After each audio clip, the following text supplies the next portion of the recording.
Widened after hearing the conversation. Skiff's words from his dream came back to him as he said, "You show your strength and trust to others in a different view." Of course! Pardon me, Gov.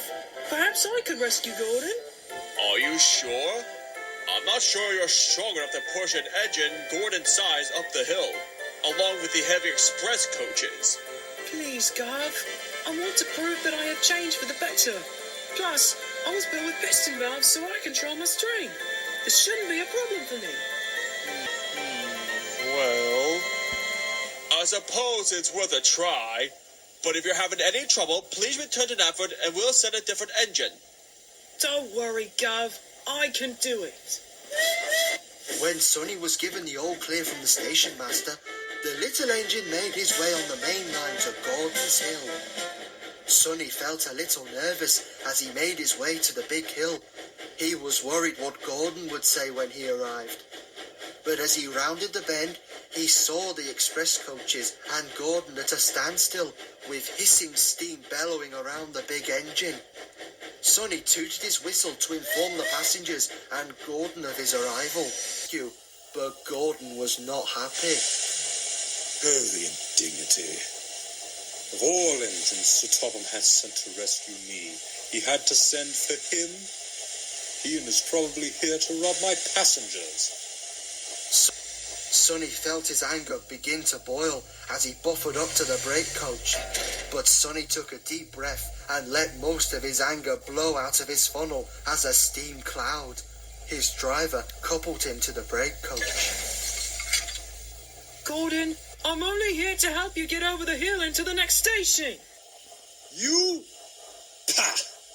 An engine of your size simply cannot push me and my coaches over this hill. Oh, yeah? Just you watch me. His steam pressure increased as Sonny started to push. Little by little, the coaches started to move forward, and then Gordon. Sonny's piston valves pumped steam into a steady rhythm, like a heartbeat through his cylinders, giving him the extra strength needed as he pushed a little faster. What on earth? What on earth? Sonny's cheeks flared and he groaned as he continued pushing. It was a little heavier than stone trucks, but Sonny kept on pushing. Finally, Gordon reached the top of the hill. Gently controlling his engine's brakes, Gordon's driver helped keep the train steady as Sonny pushed the train down onto the other side. I don't believe it. A tank engine is strong as Henry now. Soon, Sonny had pushed Gordon's express train to Marin Station. Panting and a little tired, Sonny smiled at his success. Thank you so much, Sonny, for rescuing me. I'm really sorry for doubting you. And for all those things I said about you and about your past life as a thief. Apology accepted, Gordon. So, does your forgiveness mean that you trust me now? Yes. You have earned my trust as I have earned yours in return. Quite so. I also want to apologize for overreacting about the runaway train of coal trucks nearly hitting me the other day. I should have realized that we were trying to prevent a nasty accident. Thanks for forgiving me on that, Gordon. At least now you can rely on my trustworthy strength to aid you in need. Yes, I was... For forgiving me on that, Gordon. At least now you can rely on my trustworthy strength to aid you in need. Yes, I was really impressed by the rescue. Not to mention, the passengers didn't complain. You've proven to me that you are an honest and trustworthy angel.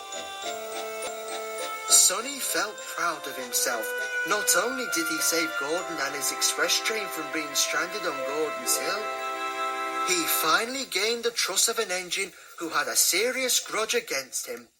James soon arrived to take Gordon's express the rest of the way, while Sonny helped push Gordon to the steamworks to have his boiler tube fixed. Later, before Sonny headed back to the coal plant, he felt a sudden desire to return to Alsborough Harbour to speak to someone. When he arrived, the gentle sea breeze blew across his funnel. He took a deep breath as he took in the salty air and listened to the cries of seagulls. As Sonny looked towards the lighthouse, he saw a familiar boat. He smiled as he knew who it was. The blue well tank engine puffed up close to Skiff, who was resting after taking some visitors on a tour of the harbour. Oh, hello, Sonny. I didn't expect to see you so soon. What made you come here? I wanted to thank you for giving me comfort the other day. And the confidence I needed to finally gain Gordon's trust. Gordon trusts you now?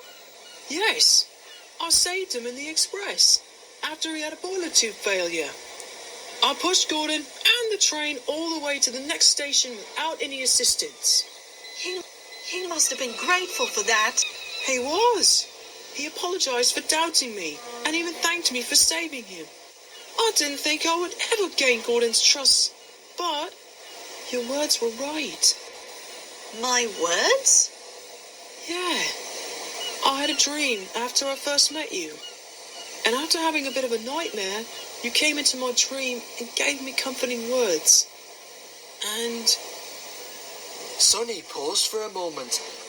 Skiff looked up and saw Sonny close his eyes. A single tear fell from Sonny's eye as he smiled gently. You okay, Sonny? Yes, I am. I have something to ask you, Skiff. Yes? Would you like to be my friend? Yes, I would. I'd like that very much. Thank you, Sonny. No problem, friend.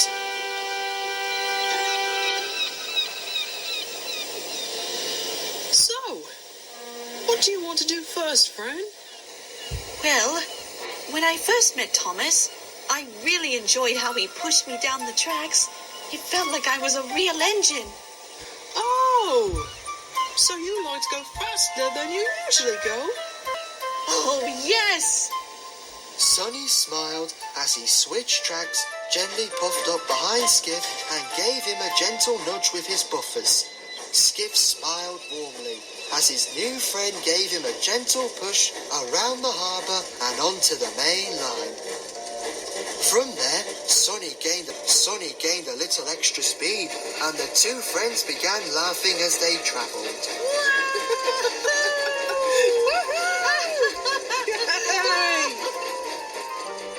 At Elsbridge Station, Thomas was waiting for his passengers to board Annie and Clarabelle before they started their journey on Thomas's branch line.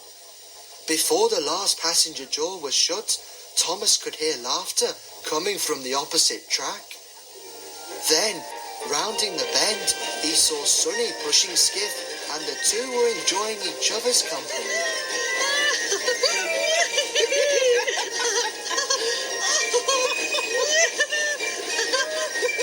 They sound like they're having a wonderful time. Indeed. I'm glad Sonny made a new friend, but I had no idea it would be Skiff. They sound like they're having a wonderful time. Indeed. But I had no idea it would be Skiff. They must have something in common. And the two friends did. Sonny and Skiff were once thieves, but they had a moment in their life where they were given a second chance of redemption. As any person would say, two friends are as thick as thieves. And that's exactly how anyone could describe the friendship between Skiff and Sonny.